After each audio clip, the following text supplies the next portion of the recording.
नमस्कार, मी प्राध्यापक डॉक्टर सतीश कदम, गाळीव इतिहास या यूट्यूब चॅनलवर आपले सर्वांचे स्वागत आहे। आपला आजचा जो विषय आहे तर तो आहे मटण। मटणामध्ये हलाल किंवा झटका हे नेमकं काय प्रकार आहे, सध्या जी भांडण चालू आहे तर त्याच्यावर आपण इथं आज सविस्तर चर्चा करणार आहोत। थोडा वेळ आपल्या सोबत राहा, पाहत राहा गाळीव इतिहास, आणि ज्यांनी सबस्क्राईब केलं असेल सबस्क्राईब करा, लाईक करा आणि आपल्या कमेंट्सवर द्यायला विसरू नका। त्याच्यानुसार जे आपण मटण खातो, मांस भक्षण ज्याला आपण म्हणतो, ते प्राचीन कालखंडापासून ही प्रथा चालू आहे, त्याच्यामध्ये वेगळं काही नाही आहे। मात्र ज्यावेळेस ब्रिटिश कालखंडापासून ही जी काही पद्धत या देशामध्ये सुरू झाली तर मटणाचे जे दोन प्रकार इथं सांगितलेले आहेत। आता मटणाचे प्रकार म्हणजे मटणाचे प्रकार नाहीत, तर ते मटण कुठल्या पद्धतीनं कापलं जातं याच्यावरनं हलाल आणि झटका या दोन पद्धतीत आले आहेत। वास्तविक पाहता मटण हा शब्द आल्यानंतर प्राण्याची मान आणि सुरी हे फिक्स आहे, फक्त ते कापण्याच्या पद्धतीमुळे त्याला वेगवेगळी नावं आहेत। तर त्याच्यानुसार प्रथमतः आपण आढावा घेऊया हलाल हा शब्द काय आहे।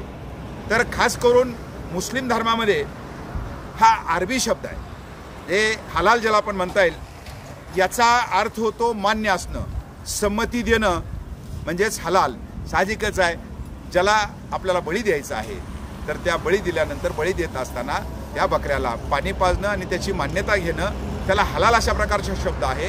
आणि त्याचं जी काही आपल्याला मटण तयार करायचं आहे तर त्याच्याकरता सुरी घेऊन, काही ठिकाणी असंही म्हटलं जातं की काय चार जे शब्द असतील धर्मातले ते म्हटले जातात आणि त्याच्यानंतर सुरी देऊन त्याची जी मान असेल ती मान मोकळी करणं, म्हणजेच त्यामुळं या हलाल ह्याच्यामध्ये ज्यावेळेस जी काही बकरा असेल किंवा कुठलाही प्राणी असेल ज्यावेळेस कापला जातो तर त्याच्या शरीरातलं सर्व रक्त हे बाजूला निघतं आणि त्यामुळं त्याचं तडफडून त्या ठिकाणी मृत्यू होतो, त्याला आपण हलाल अशा प्रकारचा शब्द आलेला आहे। त्याच्यानंतर दुसरा जो शब्द आहे हलाल, हा जे काही मटण खातात तर ते खास करून मुस्लिम धर्मीय याच्यामध्ये हलाल मटण खाणं पसंत करतात म्हणण्यापेक्षा ते आपल्या धर्मामध्ये आहे असं ते म्हणतात आणि त्यामुळं कुठे गेलं तर ते हलाल मटणच त्या ठिकाणी खातात, दुसरं मटण ते निषिद्ध मानलं जातं। दुसरा जो प्रकार आहे तो झटका मटण। आता झटका मटण म्हणजेच काय, खास करून हिंदू आणि शीख या दोन्ही धर्मामध्ये या झटका हा जो प्रकार असेल तो तिथं ग्राह्य धरलेला आहे। त्याच्यानुसार पुन्हा तीच पद्धत आहे, मान आणि जे कापण्याकरता लागणारे जे काही हत्यार असेल ते याच्यामध्ये सुद्धा आहे। फक्त याच्यामध्ये फरक एवढाच आहे की झटका मटणमध्ये जे बकरा असेल किंवा जो प्राणी आपल्याला सोडवायचा आहे तो एका झटक्यामध्ये त्याची मान मोकळं करणं, त्याला झटका अशा प्रकारचा शब्द वापरतो। आणि ही जी पद्धत असेल, याचं जे मटण असेल, मगाशी सांगितलं तुम्हाला की त्याचं रक्त त्या ठिकाणी हलालमध्ये पटकन निघून जातं, मात्र इथं रक्त गोठलं जातं, त्यामुळं झटक्याला हिंदू आणि शीख धर्मीय त्या ठिकाणी मानतात असंही या ठिकाणी आपल्याला दिसतंय। तर हे कापण्याकरता सुद्धा आता वरचीवर जे काही शहरीकरण व्हायला ग्लोबलायझेशन झालेलं आहे तर हे कापण्याकरता सुद्धा दोन्हीचे जो कापणार आहे हे ठरलेले आहेत। जसं मुस्लिमामध्ये मुलाने आहे तसं हिंदू धर्मामध्ये हिंदू खाटीक आहे, तो बकरं या ठिकाणी कापतो किंवा तोच त्याची शिकार त्या ठिकाणी किंवा जो मटण असेल तो करतोय।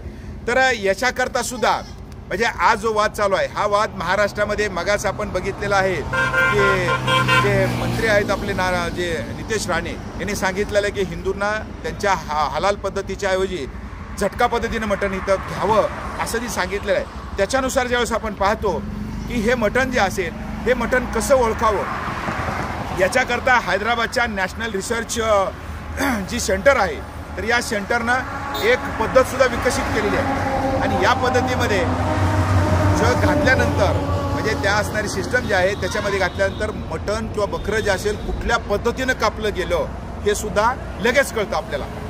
तर हा एक प्रकार आहे आणि हे होत असताना आता हा काही प्रकार आत्ता नाही आहे। आपण जरी आज भांडण होत असलं, आपण पाहतो की 2020 पासून जो काही उत्तरेकडला भाग असेल खास करून दिल्लीमध्ये हलाल मटण आणि झटका मटण असे बोर्ड आपल्याला लागलेले दिसत आहेत। आणि महाराष्ट्रामध्ये जरी आज आला असला हा विषय तरीसुद्धा 1960ला म्हणजे ज्यावेळेस आपल्याला माहीत आहे की घटना तयार झाल्यानंतर लगेचच 2 मार्च 1960ला राज्यसभेमध्ये याच्यावर फार मोठ्या अशा प्रकारची चर्चा झालेली आहे की मटण कुठल्या प्रकारचं असावं। मात्र ही चर्चा थोडीशी वेगळ्या प्रकारची होती। ह्या चर्चेमध्ये जे बिल आलं होतं त्याला ॲनिमल्स बिल म्हटलं जातं। तर ॲनिमल बिल्स म्हणजे काय की prevention of cruelty to animals, म्हणजेच एकंदर आपण जे काही बकऱ्यांना असेल किंवा प्राण्यांना मारतो ते कदाचित ते आपल्या हलाल पद्धतीनं असो किंवा झटका पद्धतीनं असो, त्याच्याऐवजी काही संसद सदस्यांनी अशी मागणी केली होती की आधुनिक पद्धतीनं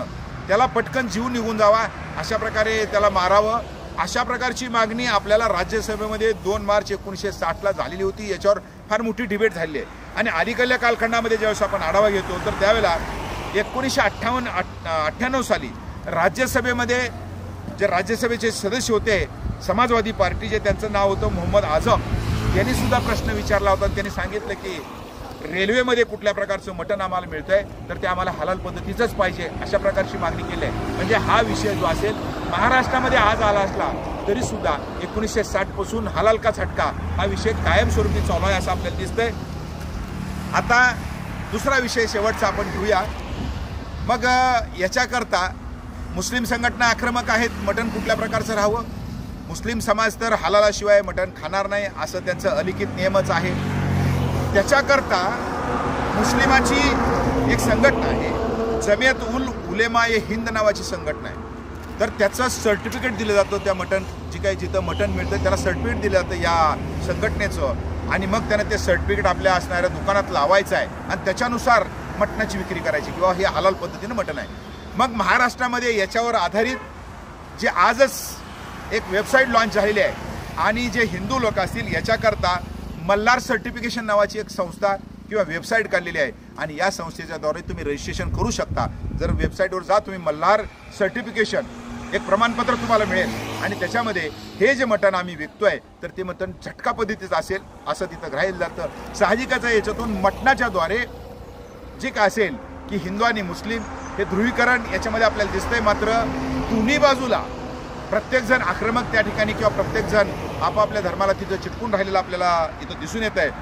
मात्र आपण सारासार ज्यावेळेस विचार करतो तर त्यावेळेला बौद्ध धर्म काय सांगतो, आपला जैन धर्म काय सांगतो, वारकरी संप्रदाय, हिंदू धर्मातला भागवत संप्रदाय काय सांगतोय, तर या तिन्हीमध्ये ज्यावेळेस विचार करतो व म्हणजे आपले गौतम बुद्ध असतील, वर्धमान महावीर असतील किंवा वारकरी संप्रदाय असतील, हे तिन्ही संप्रदाय असतील किंवा तिन्ही धर्म असतील तर हे मटणालाच पूर्णपणे निषिद्ध मानतात. कुठल्याही प्रकारची हत्या होऊ नये पशूंची असंही म्हटलं तर त्यानुसार बकऱ्याच्या मानेवर सुरी ठेवून हळूहळू त्याची मान सोडवणे याला हलाला म्हटलं जातं. आणि एका झटक्यात बकऱ्याची मान बाजूला करणं याला झटका म्हटलं जातं. हलाल हे मुस्लिमामध्ये तर हिंदू आणि शिखामध्ये झटका मटण त्या ठिकाणी सांगितलेलं आहे. हा व्हिडिओ आपल्याला कसा वाटला निश्चितच सांगा. कमेंट बॉक्स लाईक करा, शेअर करा आणि सबस्क्राईब करायला विसरू नका. धन्यवाद.